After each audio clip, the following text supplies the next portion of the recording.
everybody, this is Elle Nagy from the Unapologetic Women Empowerment Dynasty, and you're listening to the Unapologetic Women podcast, the show for women who choose to live their legacies, unleashed, unlimited, and unapologetic. If this is a space you are curious about, visit unapologetic-women.com. Today we're talking about reclaiming power, sisterhood, authenticity, and the melody of empowerment with my sensational friend Lys Campbell. Lys is described as a creative wizard, energy alchemist, and energetic mentor. Multi-passionate, artistically driven witch woman, if you like, who likes to sprinkle fairy dust on everything. This is a wonderfully rich conversation. Thank you so much for joining us. This is Lys Campbell. It's always good when the universe, life, the divine brings us back to. I love the accent there.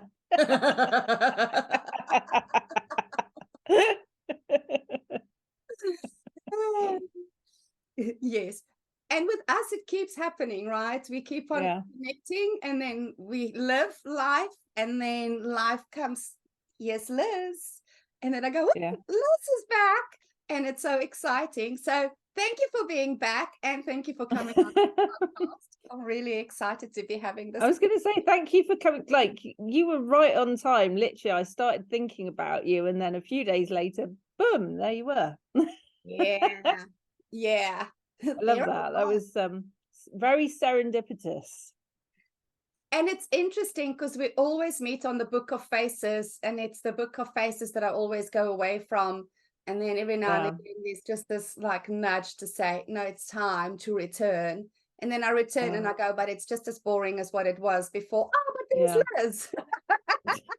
I tell you what, like, it's really interesting actually, because I was thinking all things feminine and all the rest of it, but I actually started reading that 10x is easier than 2x book. Well, I started listening to it on Audible yesterday, and then I got the book, and I'm like, I basically had this understanding immediately that I'm going to be, other than the music stuff, I'm definitely going to be stepping away from Facebook and focusing my energy in other bits of social media, because actually Facebook is not aligned. So it's interesting you saying that about, and I'm actually like, because I've got those two groups that I'm running, and I'm getting loud and clear that they are absolutely part of the 80% of what needs to go. Yeah. Yes. And that's just the way it is. And really getting very, very clear on how I'm going to streamline everything that I'm doing, so that I'm not scattering my fucking energy to the four winds, and just for the sake of, like, I've been doing stuff for, we talk about the feminine and we talk about the feminine. And one of my interesting observations in my own personal journey is I rejected the feminine for so long because of this warped impression of the feminine being all wafty and free. Oh God, yeah, and bohemian hippie skirts. Yes. And then understanding that no, that's femininity, but the feminine is extraordinarily strong. She has the container for the creation, and she is freaking ruthless in the protection of that container. Like, her boundary is so clear. And when we think about being pregnant and having that baby inside of us, like, we stand literally between the creation and the world unapologetically and kind of go, no, I am busy creating, and I am unavailable for any outside shitty forces to come and contaminate what it is that I'm creating in life. So why do you think us as women then started having this idea of kissing ass and just saying yes to everything and everybody because we want them to like us, or this whole I can trust factor that I'm so outspoken about? How did that get warped into the sense of that's feminine? My God, I don't know, to be honest with you. I know for me, like, it's never been so much about the feminine with all of the me scattering my energy to the four winds. It's been more a case of when I look at it, I had this very warped idea of what it is to be a creative, and that like if you're a creative, you have 50 million different fucking projects going on, which in actual fact is just a recipe for headaches when you do that. And actually streamlining and being able to go, well, I've started this one, but actually it's not that interesting to me. Next, like being able to cut shit out and actually bring in what I'm going to call the Shiva, like we're going to destroy that, we're going to destroy that, and actually we're going to home in on this. Yes. It's so important. So important. And I had to go through that process quite recently. So it's interesting that we are talking about this and giving myself permission to go, no, I don't want that anymore. Like it was wonderful when I created it, and I had fun with it, and I'm not having fun with it anymore. And now it just feels like an albatross, kind of like out of obligation for the people who was in that space, and think I owe them something because they came into the space in the first place, and then going, no, I served them while they were in the space greatly, but it's no longer a fit for what I am creating next. And so I just unapologetically say, thanks for playing. This game is now over, and I get to move on. Very powerful, very powerful. So let's round back to the question of all questions, as this is the Unapologetic Women podcast, Liz. Okay. What does it mean to you to be an unapologetic woman? Now that's a question. I think for me, it's about standing strong in my convictions and not doing that thing of going, oh well, I'm a woman and I've been taught that I have to be nice to everybody and I have to just like roll over and play dead for people. You know, it's understanding, you know, what it is that, like, what are my priorities, and people who try to persuade me that my priorities aren't important and that their priorities should be prioritized over my priorities basically get short shrift. Yeah. I think that, like, if I was going to really boil it down, I feel like that's something I've definitely been through a journey with that over the past few years, where it's been that whole thing of going, well, this person wants this thing from me, and that person, it's an interesting one, because I've been looking at it in terms of the kind of the slave matrix, as it were, in the way that people kind of have this thing, like, the coping mechanism and strategy on this planet seems to be trying to manipulate people to do what you want by using guilt trips and all the tactics. And, you know, I grew up with a mother who's histrionic personality disorder and all the other things that go with it. And she was absolutely stellar at doing that. And I mean, she started throwing all of that shit at me again when I moved to Mallorca, because she didn't like the fact I'd moved there one bit. So she started pulling all the things out. And I, like, at that point was just like, no, like this. And it was interesting because I feel like I've been through this whole journey of actually, like, then digging into doing what people do, digging into the childhood trauma, and actually realizing, like, how I was absolutely sick of her shit, but also how upset I was that she had never, ever, ever been supportive of me being fully me. Like, she always had an agenda of trying to shape me into being what she wanted. And I feel like my entire fucking life up to this point has been about claiming myself as an apologetic woman, in the face, curiously, of mainly women who've actually tried to attack me from every angle when I've been in that place of actually saying, this is what I want and this is what I'm doing. And when I've been successful, like, people trying to cut me down because they're jealous and they're insecure and all of this stuff. And I'm just like, Jesus Christ, the sisterhood wound stuff, that's a biggie, isn't it? Yeah. I think for women generally, it just amazes me that patriarchy has weaponized women against each other so successfully for so many millennia, probably. It's bonkers. I'm always very unpopular when I take on the narrative of patriarchy in terms of men, and how men are supposedly suppressing women and how men are supposedly the enemy. And my experience is that there are the women who buy into that belief system and therefore create that as the reality, and the women who's never bought into that belief system, because I understand that there is the system called patriarchy, but it has nothing to do with men. It's a freaking system. Yeah, exactly. And for those of us who don't buy into that, it's almost as though we have become the enemy, because the friends of the enemy is my enemy, something like that, whatever the saying is. And so I have never been suppressed by men in the way that the narrative is going. Yes, I've been in abusive relationships. Yes, I've been through the ringer, but I've never thought it's because he's a man. I've always kind of known it's because he's an asshole and I'm allowing the asinine behavior. That is, there's that responsibility as well of no. I am the allower of this. I am tolerating this. So that's on me. Exactly. And then co-creation, right? yes. Oh man, we were having a conversation about personal responsibility yesterday, and for the most part, people did not like what I had to say, because it is a case of everything that we are observing in our lives, we are the creators of, and we are the allowers of. Exactly. We are the cause and the effect, basically. Yes, we are the cause and the effect.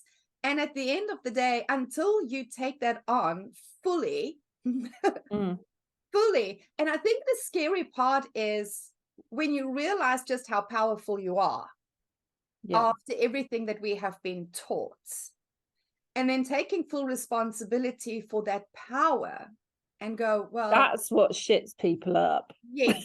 Yeah. Then they kind of go, oh my God. No, I don't want that power. I don't want that. We all say we want to be powerful and free, but we are so free that we can choose bondage. We all know this. Yeah, exactly. And when you start taking on the responsibility for your true creative power, man, life becomes really interesting to the extreme. And I have found, for me personally, I don't take it as serious anymore, because I understand that whatever I create that feels like an anus wax, I can create. You can knock it down just as easily. Exactly. Nothing you can turn on a fucking dime. Nothing is permanent. Everything is constantly evolving. And the more we get to play with that, the more fun life becomes. Exactly.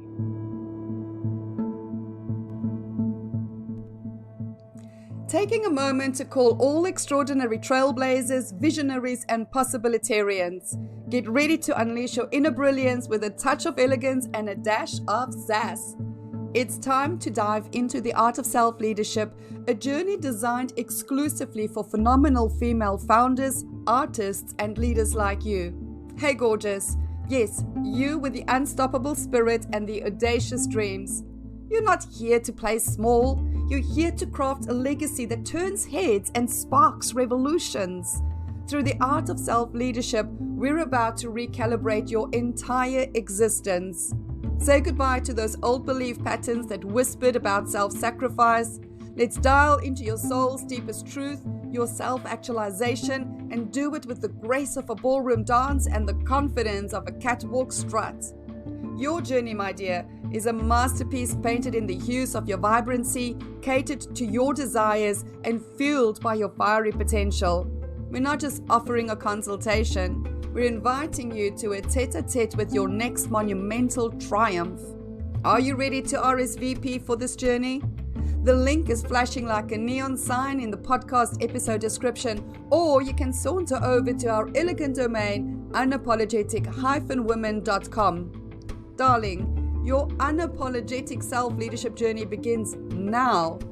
Toast to your legacy with sophistication, embrace your inner sass with style, and stride forward with a flair that's unmistakably you. The art of self-leadership is your backstage pass to a life that's glamorous, impactful, and unapologetically authentic. Ladies, let's make them stare. Your greatness is about to hit the spotlight. when people don't want to own their power, they also don't want to own the power in others. Yeah. And so there is a conversation happening of how we are constantly responsible for saving others, helping others, Oh God, teaching others, healing others. Like, it's all externalized. yeah. And when I listen to these people, very well-meaning people, and how they describe others as completely incompetent because of their culture or of this or of that. Yeah. I'm like, if It's there is a negation of power, it's in the personal development world. oh God, yeah. Oh yes. Oh yes, in fucking DD, and the whole guru thing. And we could even go on to like talking about colonization and the way that like, talking about like interesting. There's a woman called, I think she's called Aketch-Winnie. She was a fashion model in the States and she moved back to Uganda because she's from Uganda originally, and she has an amazing Instagram I highly recommend, where she takes the piss out of people who think that Africa is like the most fucking downtrodden nation in the world, etc., so on and so forth, basically. You must get the link. There was she even did, it was brilliant. She did like a post on her Instagram. It was a little reel basically claiming that her and her son sleep in a tree. Well, people were like, people asking me if there's lions walking in the street in Johannesburg in South Africa. Oh my God. You just okay. Do you guys ride elephants? What? We ride motor cars, motorbikes, bicycles, like everybody else. Sometimes a skateboard, maybe. Sometimes a skateboard. I wish I could skateboard. I oh God, me terrible. too. Yeah, I can't even get on roller boots without falling over. The thing for me, though, is that being an unapologetic really comes down to an inward reclamation of self. And when you have done that, when you have truly remembered who you are and truly reclaimed who you are, you cannot continue to see weakness in other people. You cannot continue to see that others have to be helped, that their problems have to be solved, that you have to teach them how to be something, because you understand it's all bullshit. Because at the end of the day, it's a choice. You know, people say to me, oh, but you're lucky, you were born like this. And I was like, well, first of all, everybody is born like this. We were all conditioned after birth to have all these shitty beliefs about ourselves and society and how life works and this, that, and the other thing. And I didn't get somebody to teach me how to speak up for myself, or how to become unavailable for bullshit in certain scenarios, or how to just go after my dreams like my hair is on fire. I didn't need people to teach me. I just continuously start going, well, that's fucked up. Like, what are you going to do about it? Like, what are you going to do about it? And how are you going to do it?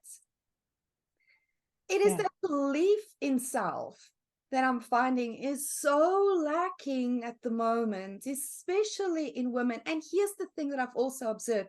We have to become aware of the fact that any belief can be changed. Any belief can be changed, but people are so precious about their beliefs, even they seem to think that their beliefs are who they are. And it's just like, no, it's just a fucking structure you're holding on to that's not serving you. Do you know what I mean? It's like, huh? Why are you doing that? Do you still have this belief that it has to be hard for us to change it? Or are you like me and it's just like, oh, fuck, well, that's a shitty story. Let's start telling something else. What's the new story I want to tell? Yeah. You can do it so quickly. I like even the fucking deeper, you know, the ancestral and all the rest of it doesn't need to take the time. Having said that, you know, I feel like the past few years I have done that thing of like exploring taking ages over things in order to actually get to the point of going, actually, you can do it this fucking quickly because I just figured out how, essentially. You know, that whole thing of, there was a really, really good meme I put up the other day. It was just like, when I do this thing that takes 30 minutes with you, you're going to pay me a lot of money because it took me 10 years to work out how to make it only take 30 minutes. Do you know what I mean? And it's about being okay with when the process takes long and being unattached to the process taking long. But then exactly, because it's always down to the individual in terms of, like, if you're working with someone, I know this certainly, it used to be something I used to go in straight away and be muscle testing them on whether they had a belief that healing takes loads of time, and then that would be the first thing that I would change with them, with their permission, if they could get their head around the fact that it could be instantaneous. Because if they're holding that thing that healing takes time, everything takes time, everything's going to be painful, it's going to be really difficult, then of course you can go in with the most advanced healing technology or whatever the fuck you want to call it in the world, and it will bottleneck on you. Yes, basically. Yes. Because they won't allow it to be quicker. That's the thing. I think that we are still living in a society that wants the hero and the victim, that wants the overcomer, that wants the sufferer. The addiction to pain. Oh my God. I was addicted, by the way. I am putting up both hands. I was consciously addicted to mental, emotional, and physical pain for a really, really long time. So I am not Jesus preaching off the cross here to say. You know what? I think most women are addicted to pain and suffering in some form or other. I've spotted it in so many of my friends in the healing industry. I fucking hate the word healer. I really do.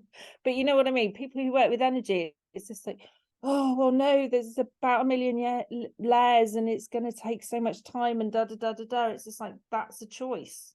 All of it's a fucking choice. Yes. Okay, so if you want to play that game and you're into the BDSM, like I'm the masochist, someone else is going to whip me now, that's fine. But like, surely it's more fun to go to a dungeon and get dressed up. Well, and I think that's the whole thing, though, is how do women give themselves permission to start having fun? How do women giving themselves permission to really tap into their authentic, original, creative power instead of being so addicted to the product that they would rather replicate and regurgitate so that they can get the outcome, then have this massively enjoyable process of tinkering and experimenting and building and breaking.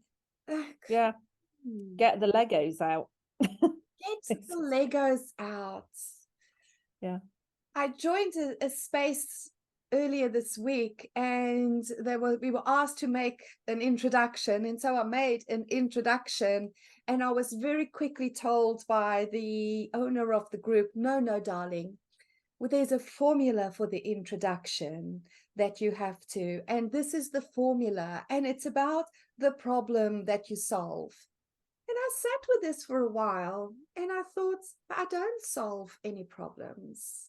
No. Because my clients are creators. My clients are creatives. They're artists to their very core. Artists don't look for things that are broken to fix. They don't look for problems to find the solution. Artists create. Because that's who they are. And because it's fun. And it's because that's where we get to play.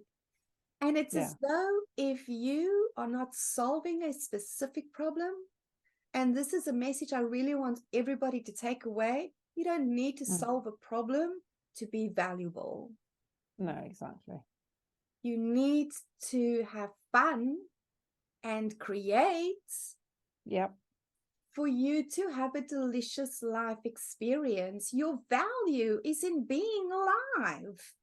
Like you are evolving consciousness by choosing to be in this meat suit and having a freaking blast. What more do you want to be? to know that you are worthy of anything that you want. Isn't that crazy? Yeah. How society keeps finding another reason for us to feel not worthy, not valuable, not good enough, not enough, when we are. Yeah. Well, from an energetic point of view, when we're in that really low frequency state, we're tasty food for a lot of shit that hangs off us. Yes. Very tasty food. All the oogly boogly shit, lower realm stuff, underworld stuff. And the sad part is as well that when we choose to be there, and it is a choice, yeah, we're also bottom feeders. So we are not only food, but we feed on whatever else is down there as well. If that's not an unattractive image in your mind, then I don't know. It's like eating slugs, really, isn't it?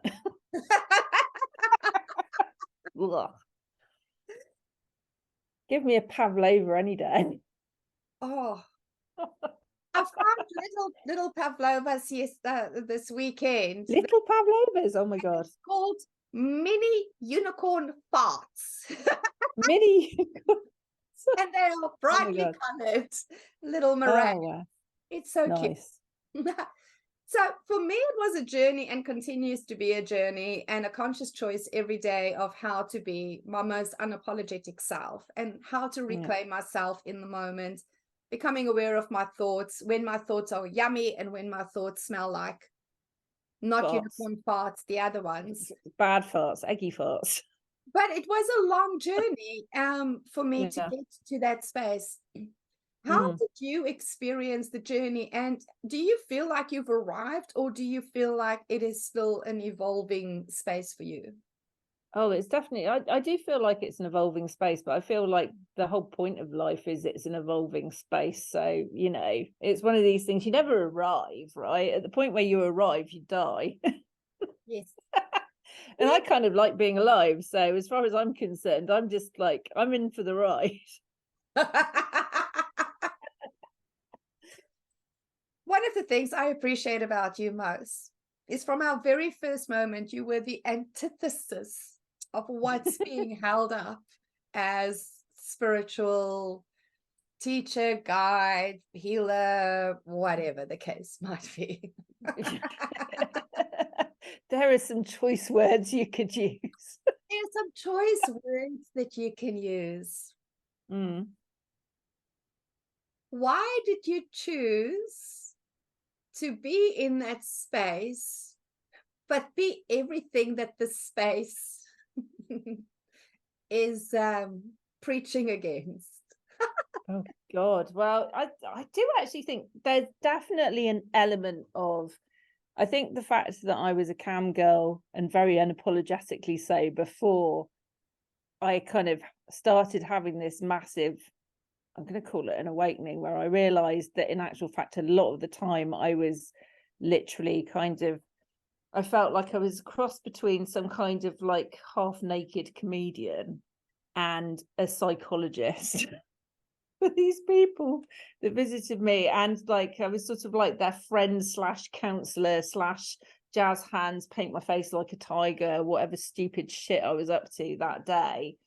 And at the point where I kind of felt like I'd been there and done that, and I started having this dawning realization there was something else for me, I'd come out of that space and then sort of somehow slammed into the spiritual space quite by accident, because I definitely wasn't intending it, from the point of view of growing up with a mother who was histrionic, narcissistic, obsessed with gurus, basically obsessed with being told what to do and always seeking outside of herself, and me witnessing her being taken in by this bunch of fucking charlatans most of the time as I was growing up. So I was like always very rebellious against all of that, but I felt the calling inside of me and all the rest of it. But at the same time, I was a bit like, I also know how much bullshit was already there. So I think for me, when I came in, and it's really similar to when I was working in the wine trade, I used to have my clients there who I sold wine to always used to tell me I was a breath of fresh air. And I think that's sort of my, you know, one of my kind of core values is being a breath of fresh air to wherever I decide to set my foot. If that makes any sense. Seems to be something I've done. Every time I do anything, I always get told that, oh, you're not like all the other people that do this. Speaking of not like all the other people who do this, I want to talk about music. Yeah. Because I have a belief that music is way more powerful than what people understand in in how it influences us physically, emotionally, mentally, spiritually, energetically. Yeah. And that if we are not conscious about the power of music, because it's such a big part of our culture, whatever culture you are in, I feel like almost people are easily manipulated through music without Oh God, well, it's documented, isn't it? Let's face it. Like, there are no secrets around the fact that there was a shady meeting amongst a whole bunch of executives who were taking over and privatizing the prison service in the States back in, when was it? In the 90s. It was around about the time that, do we remember when hip hop went from being all the daisy age, lovely, fluffy, De La Soul stuff and all of the really good, fun stuff, to suddenly it was like everyone talking about capping each other and basically drug dealing and all of this stuff, because they understood fully that they wanted to build the prison population so they could make more coin, basically, by encouraging young black men to commit crimes through glamorizing it through the fucking music. Yeah, if you dig around on YouTube, you will find people talking about this. I can't remember, because there was a guy, a hip hop producer, who attended the meeting, who was just like, I don't want anything to do with this. And I can remember watching a full interview with him like years ago. This is back, I think, before I even started camming, when I was still working the wine trade. And I can remember at the time being like, holy shit, man, that suddenly makes so much sense. Because I was always just like, I don't understand. I can remember saying to people like, I love old school hip hop, but like, what happened? You know what I mean? Yes. What the fuck happened? Yes. You know. And when you listen to so many lyrics, not just in hip hop, by the way, in any genre of music, what people don't understand is, well, for two things. First of all, there's a very specific reason for the beat, the rhythm, the tone of whatever is used. And then layered upon that is the words, which we sing almost unconsciously over. It's like affirmations. We are literally conditioning our minds with whatever songs we are listening to. And when you're adding tones in as well, it's more powerful, because it's like, I think I wrote a post the other day saying, basically tell people that you love them loudly and often, because the universe is always listening and it repays you in kind. Basically, harmonics. Yes. Everything's vibration. So when you sing stuff, if you want to, like, speaking of singing stuff, actually, singing affirmations is a really powerful way to make sure that they go in, even if you're out of tune as fuck. Yes, maybe you should record some for us. You should record some affirmation songs for us, Liz, that we can all sing to. I would personally record it, but my voice chases away the squirrels. So even though I thoroughly enjoy singing, I have been told on numerous occasions that it's just the worst thing to behold. And people love it because they go, I thought my life was shit until I heard you sing. Now my life doesn't look so bad anymore. But I remember one time I had a client and I asked her to find one of her favorite songs and put it on as an alarm because of the work that we were doing. And she came back 2 weeks later and she goes, oh my God, I've just had to clear my entire playlist, because when I tried to find a song, every song I picked and I listened to the lyrics, it was negative, it was defeating, it was doom and gloom. So even though the rhythm sounds, oh, we are party because life is so miserable. And I'm so I'm such a victim. Can somebody please save me? That man don't beat me up.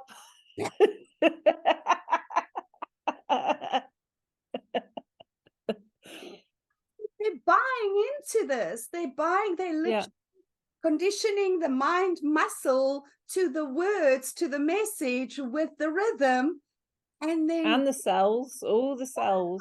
The cells are always listening too. So yeah, so it's nuts, isn't it? You're back into music. Why? Why are you back into music? Oh God, because it was always like a massive love of mine, and actually sort of to now be in a place where I'm surrounded by people who are supportive of me being into music rather than insecure men, dare I say it. When I was younger and I started DJing and stuff, I had some lovely people around me, but they were all little boys. So I'm just gonna say, in terms of the attitude, you know, I remember going to parties, like putting on parties with them, and it would become the competition of like who could stay on the decks, and I would be the person that would get on the decks and I would play tunes and everyone would dance, and then they would kick me off the decks because they were jealous of the fact that their weird noodly fucking whatever that they were playing wasn't actually doing it for anybody. But they were so like, I come back to this thing of actually the whole purpose of a DJ is to read the room and actually play stuff that like to be able to vibe with it. And I do feel like I was actually having this conversation the other day that like as a DJ, you need to actually work with your intuition. You need to be able to read the energy of the room to be able to play with it. And there's a lot of people who would like to call themselves DJs who don't actually understand that that's like the most important part of it, basically. You know, no shade on them. At the end of the day, music's great. Play it, like whether you're reading the room or not, play it, have a good time, see how far you can go with it or whatever. But for me, I think sort of oh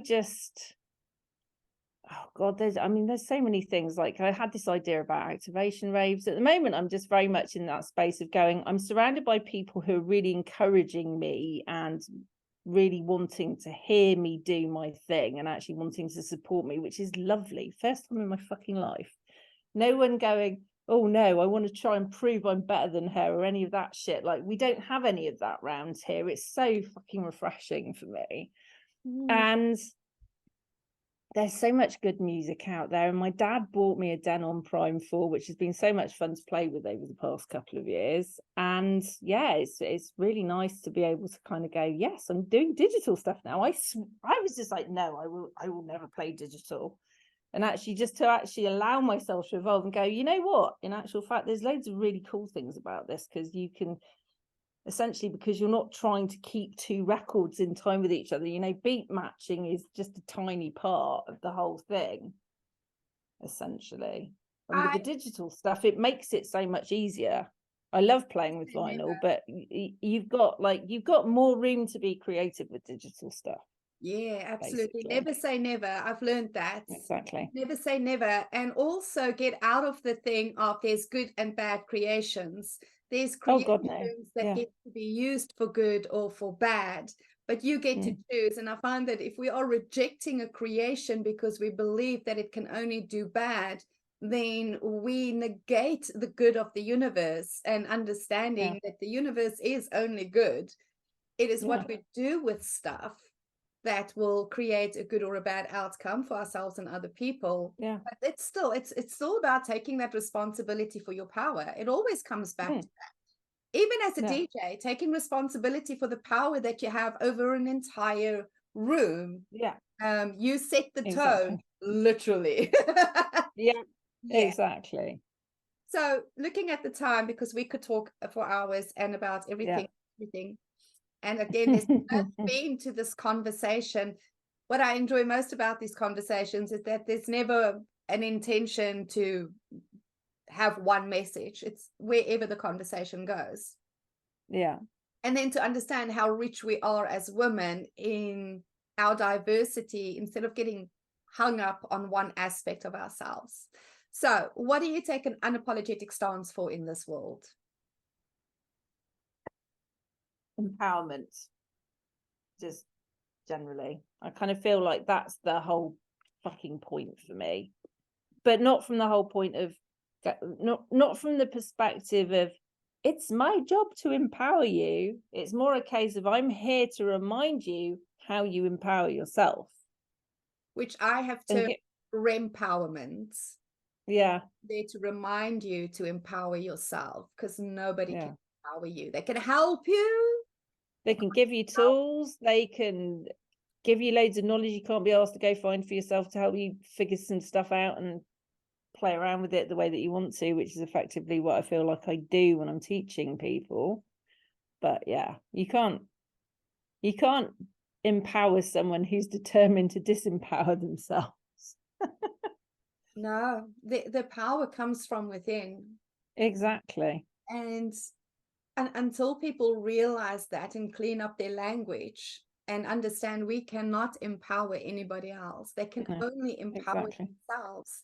Until we stand in awe of other people's power because we recognize our own, we will always create a society of pedestals. And I don't know about you, but I'm quite ready to remove the pedestals. Oh God, yeah. Remember, we are equal and different. We can enjoy and appreciate diversity. We don't have to convince people, and we don't have to be convinced. We all get to have our own experience, but we are all equal and different. Yeah, same. Yeah, abolish hierarchy. It's bullshit. Any hierarchy is bullshit, and it's an illusion. It's an illusion. Oh God, yeah. And if you want to keep your illusion because it makes you feel better, by all means. I just personally have found it was not who I choose to be in this lifetime. It's not what I came here for.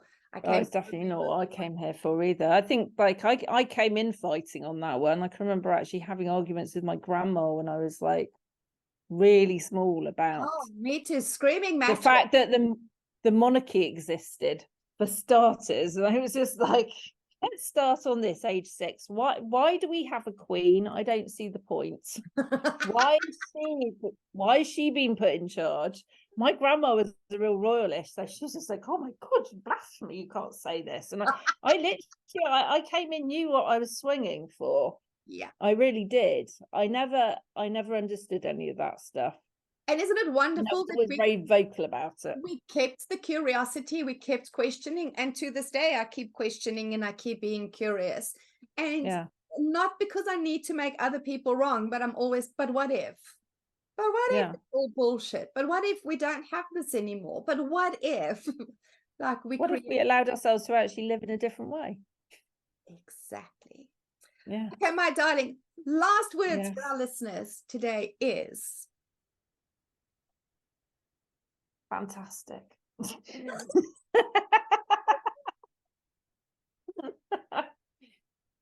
Today is the first day of the rest of your life, always. But that's like every morning when you wake up.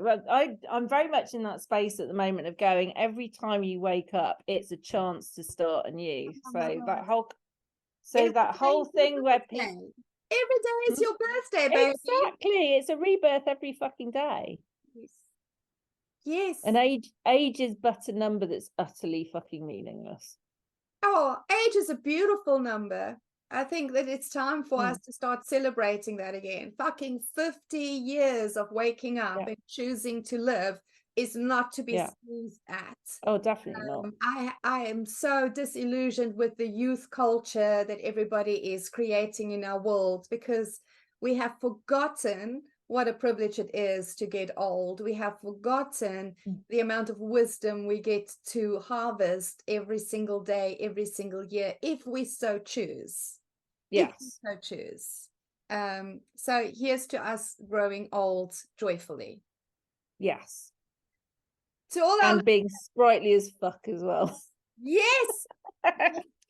Absolutely. Love it. Growing old disgracefully. I quite like that idea. Disgracefully. Yeah, baby. Because it's fun. It's supposed to be fun. Darling, thank you so much. Brilliant. This was an amazing conversation. Thank you to the Book of Faces for being the platform of our meeting. If nothing else, that is what I appreciate about that platform. And now I can leave again because we've reconnected. And we have WhatsApp, which is the joyful thing. Thank God for WhatsApp. Yes. So listeners, I hope that you had as much fun as I did. If you don't know Lys, connect with her. I also want to say this. She's one of those people that would want to have a conversation with you. So don't just go and follow her and like her shit. Like, be a human, like, be a real person and have a real conversation. She's badass. There's so many layers to her. She is hysterical. You definitely want to catch one of her lives late at night when she's drinking. I think that they're very refreshing. And I haven't done one of those for ages. Oh my God. You're just reminding me of something I should do. They were my favorite thing. So, and other than that, remember, we get to live our legacies unleashed, unlimited, and bloody unapologetic. Have an amazing day further. Until next week. Cheers.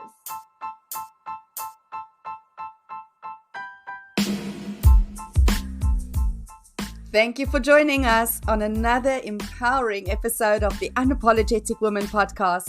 We hope you found this conversation as inspiring as we did. Remember, embracing your strength and authenticity is a journey worth taking, and we're thrilled to be part of it with you. If you've enjoyed our discussions and found value in the stories we share, we have a favor to ask. Your support means the world to us, and there are a couple of simple ways you can make a big difference. First, take a moment to leave a review on your favorite podcast platform. Your words have the power to reach other incredible women like you who are seeking upliftment and insight. By leaving a review, you're helping us create a ripple effect of empowerment that extends far beyond these virtual airwaves. Second, think of the remarkable women in your life who would resonate with our message. Share this podcast with them, whether it's a friend, a family member, a colleague, or even a fellow pioneer you've connected with.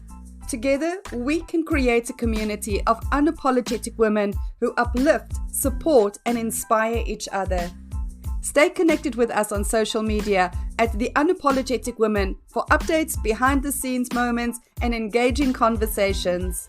We love hearing from you and building this vibrant community together. As we wrap up this episode, remember that your journey matters, your voice is vital, and your impact is immeasurable. Let's continue rewriting the narrative and embracing our unapologetic selves one episode at a time. Thank you for being part of the Unapologetic Women movement. Until next time, stay true to yourself, stay unapologetic, and keep dancing to your own tune.